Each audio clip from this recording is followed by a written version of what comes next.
2014 एक ऐसा वर्ष है कि जब पिछले 67 साल की जो समस्याएं थी उनको हल करने के लिए और मोदी जी ने जो काम किए हैं, 11 वर्ष हो गए हैं, जितने काम हुए हैं उन सब का उल्लेख करना बहुत जरूरी है।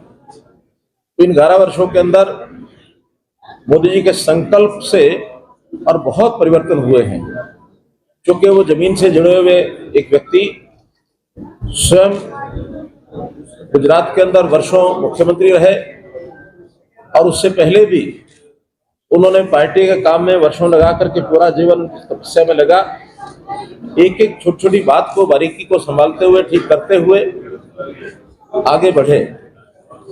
चाहे वो व्यक्ति या एक परिवार यानी एक फैमिली और एक सिटीजन, उनकी अपनी चीजें हों, समस्याएं हों, व्यक्तिगत पर्सनल चीजें हों, फैमिली वाइज उनको कैसे खुशहाल बनाना है, प्रॉस्परस बनाना है, कैसे एक सोशल स्ट्रक्चर में सोसाइटी का, समाज का एक सोच बदलनी है, कैसे उसको सोचने के लिए देश हित में कैसे वो काम करे, ऐसे प्रयोग करने हैं।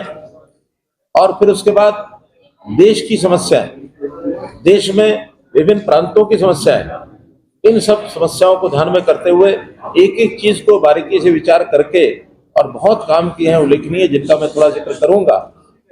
सब देश में बहुत बड़ी अस्थिरता, देश की एकता में भी, यूनिटी ऑफ द कंट्री, इसमें भी कहीं ना कहीं छेद, ऐसे सारे विषय देखने को मिलते हैं। और मैं उसमें जम्मू कश्मीर के लोगों को मान के चलता हूं कि मुझे इस बात से अच्छी प्रकार से, भली भांति से जानते हैं कि जम्मू कश्मीर का एक विशेष दर्जा, जो इस प्रदेश को देश के साथ अखंडता से जोड़ने में बाधा बना हुआ था, एक प्रावधान, उस प्रावधान को दूर करके इस स्टेट को, जम्मू कश्मीर को देश के साथ जोड़ने का काम बड़ा किया।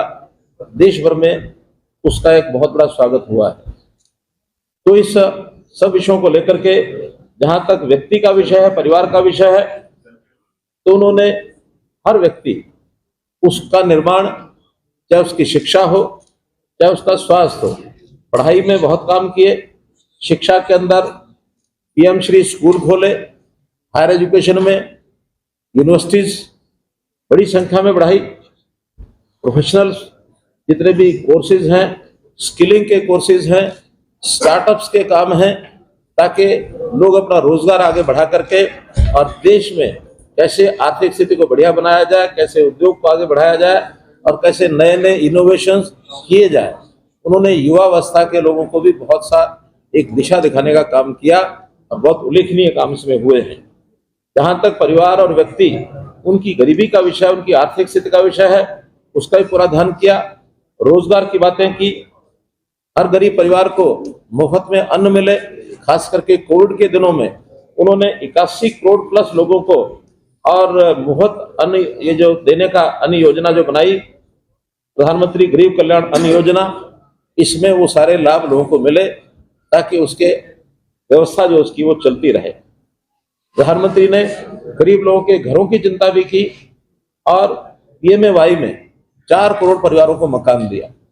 मकान में केवल मकान से बात नहीं बनती, उस मकान के अंदर और जो आवश्यकताएं हैं, शौचालय हर घर के अंदर बनवाया, उस घर में पानी पहुंचाने के लिए नल लगवाए, उस घर में रसोई यानी किचन, उसके अंदर गैस सर्विस, गैस कनेक्शन दे करके, और हमारी जो घर की महिला, उसको सुविधा हो, ईंधन न जलाना पड़े, अन्न तो दिया ही दिया। ऐसे सब विषय। और आखिर में तो ऐसा गरीब परिवार जिसका व्यक्ति बीमार हो जाता है, उसको इलाज की आवश्यकता होती है, तो आयुष्मान भारत के नाते से 5 करोड़ रुपया, 5 लाख रुपया हर परिवार को एक जीवन बीमा के नाते से जो सुविधा दी गई, वो पैसा उनको नहीं खर्च करना पड़ता। और यहीं तक नहीं, अभी तो परिवार के 70 साल से ऊपर की आयु का हर वृद्ध, उसको भी 5 लाख रुपए की अलग सुविधा ये दी गई है। इसी प्रकार से इंफ्रास्ट्रक्चर जो है उसका विकास, ये भी हम देखते हैं कि बहुत बड़ी मात्रा में हमारे यहाँ विकास हुआ है। गांव की सब सड़कें, लगभग 99% सड़कें प्रधानमंत्री ग्राम सड़क योजना के साथ जुड़ चुके हैं, क्योंकि विकास जो है वो प्रगति का एक रास्ता है। इंफ्रास्ट्रक्चर के विकास में हमारे शहरों में मेट्रो ये भी बहुत यानी स्पीड से आगे बढ़ी है। आज दुनिया का तीसरा देश हो गया है मेट्रो में, और 1000 किलोमीटर की मेट्रो का टारगेट हम पार कर चुके हैं। ऐसे ही नेशनल हाईवे, जो नेशनल हाईवे हम देखते हैं कि मैं जो अनुभव करता हूँ, जब 2002 से लेकर 2010 तक मैं जम्मू से श्रीनगर आता था 7 घंटे 8 घंटे लगते थे। अब 4 लेन बनने के बाद 4 घंटे का रास्ता रह गया होगा, 4.5 घंटे का। और जब से ये टनल बनी है तो उसमें कितना बड़ा सुविधा हुई है। तो ऐसे जितने भी मार्ग हैं, टनल्स हैं, और यहाँ तो अगर मैं रेलवे की बात छोड़ता हूँ तो शायद जम्मू कश्मीर के लोगों को जिसका अनुभव हुआ है वो बात अधूरी रहेगी। वंदे भारत ट्रेन अब जो चली है उसमें यहाँ के लोगों को इतना आनंद आया है कि अभी उनको जगह ही नहीं मिलती है कि वो अपनी मनचाहे तिथि को और वंदे भारत ट्रेन के अंदर सफर कर सकें। ये फुल चलती है, पूरी कैपेसिटी पर चलती है। आगे चल करके इसका और लाभ होने वाला है। इस रेलवे लाइन के ऊपर सब तरह की रेलगाड़ियां, सब तरह की जो मालगाड़ियां वो भी चलेंगी। और यहाँ चूँकि हम फल और सब्जी के ऊपर निर्भर करते हैं, हमारे फल सब्जी बहुत बड़ी मात्रा के अंदर देश के बाकी प्रदेशों में जाती है। जो हम अपने ट्रकों से सेबों को भेजते थे और आजाद मार्केट मंडी उसके अंदर जाके खड़े रहते थे, अब उससे छुटकारा मिल जाएगा। कश्मीर का सेब सीधा देश के अन्य प्रांतों में रेलगाड़ियों से जा सकता है। कश्मीर के जितने भी फल और सब्जियां हैं अब उनको बीच में खड़े रहने की कोई आवश्यकता नहीं है। इतना बड़ा व्यवसाय जम्मू कश्मीर का विषय आएगा।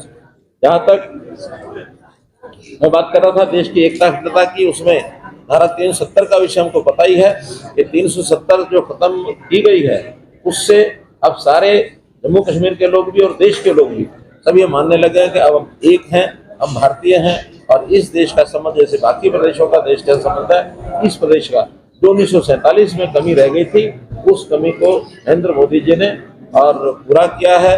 लोकप्रिय सरदार वल्लभ भाई पटेल का जो सपना है वो उन्होंने पूरा किया है।